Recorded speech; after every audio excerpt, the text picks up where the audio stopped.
ఎప్పుడైనా మీకు సందేహం వచ్చిందా? ఎందుకు కొందరికి అంత సౌఖ్యం, శాంతి, అదృష్టం కలుగుతుందో, మరి ఇంకొందరు ఎందుకు సమస్యలతో నిండి జీవితం గడుపుతారో? ఇది వింతగా అనిపించిందా? నిజంగా ఈ అన్నిటికీ ఒక లోతైన కారణం ఉంది. అదే కర్మ. మనమంతా వింటూనే ఉన్నాం, ఏం చేసినా తిరిగి వస్తుంది. కానీ కర్మ అంత తేలిక కాదు. ఈ వీడియోలో మనం కర్మ నిజమైన అర్థాన్ని తెలుసుకుందాం. దాని లోతైన పనితీరును అర్థం చేసుకుందాం. కర్మ అనే పదానికి అసలు అర్థం చర్య. కానీ అది కేవలం ఒక చర్య కాదు, అది ఒక సార్వత్రిక నిబంధన. ప్రతి ఆలోచన, ప్రతి మాట, ప్రతి పని ఒక విత్తనం లాంటిది. కొన్ని వెంటనే మొలుస్తాయి, కొన్ని సంవత్సరాల తర్వాత, ఇంకొన్ని జీవితాల తర్వాత. విధిలా కాదు కర్మ. ఇది మన చర్యల ఫలితమే. మన చేతుల్లో ఉండే శక్తి ఇది. ఇక్కడే అసలు విషయం.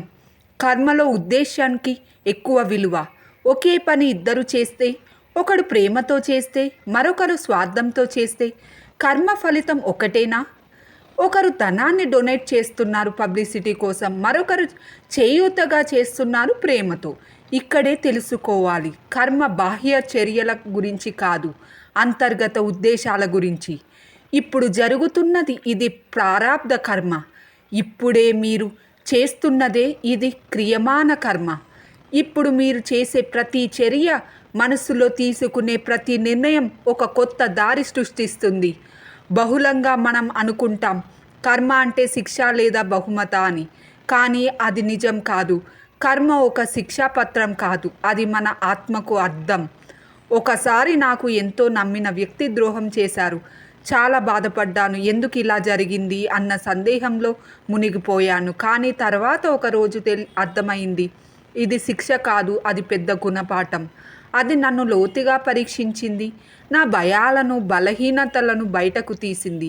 ఇక్కడే కర్మ అసలు తత్వం అర్థమవుతుంది. అదే ఆత్మ అభివృద్ధి చెందుతుంది. మన బంధాలు, మన విజయాలు, మన కష్టాలు అన్ని కర్మ పాత్రల్లో భాగమే. మనం ఇప్పుడు చూస్తూ ఉంటాం, ఒక పిల్లవాడు తండ్రికి సహాయం చేస్తున్నప్పుడు, ఒక ప్రమాదం నుంచి ఎవరో రక్షించబడ్డప్పుడు, ఒకే ఉద్యోగాన్ని తిరస్కరించిన వ్యక్తి అదే ఉద్యోగం కోసం పడుతున్న కష్టాలు. కర్మకు డెప్త్ అంటే ఏంటిది? ఇది శిక్ష కాదు, ఇది అసంపూర్తిగా మిగిలిన సంబంధాల పరిష్కారం. మన ఆత్మ గత జన్మలో చేసిన వాగ్దానాలను నెరవేర్చుకోవాలనుకుంటుంది. కర్మను సున్నా చెయ్యాలంటే చైతన్యం అవసరం. జాగ్రత్తగా చేసే చర్యలు, క్షమ, భావం, దయ, ఇవే మన కర్మ చక్రాన్ని మార్చగలిగే శక్తులు. కర్మ అనేది తోటలా ఉంటుంది. వర్షాలు వస్తాయి, ఎండలు పడతాయి, కానీ మీరు ఎలాంటి విత్తనం నాటారో అదే పండుతుంది. క్షమించండి, విడిచిపెట్టండి, ఆమోదించండి, అంతే అంతరాత్మకు శాంతి లభిస్తుంది. ఎవరు ఎన్ని మనకు చేసినా మన మంచికే అనుకోవడం మంచి జరుగుతుంది. అంతిమంగా చెప్పాలంటే కర్మ అంటే ఫలితాలు కాదు, మార్పు. ఇది శిక్ష కాదు, సూచన. ఇది మన జీవితానికి దిశ చూపే ధర్మబంధం. మరోసారి మీ జీవితంలో ఏదైనా జరిగితే ఎందుకు నా కోసమే అని కాదు, నేనేం నేర్చుకోవాలి అని ఆలోచించండి. అదే ముక్తికి దారితీసే మార్గం. అదే సత్యమైన కర్మ జ్ఞానం. ఈ వీడియో మీకు స్ఫూర్తిని అనిపించిందా? లైక్ చేయండి, షేర్ చేయండి, సబ్స్క్రైబ్ చేయండి. ధన్యవాదాలు.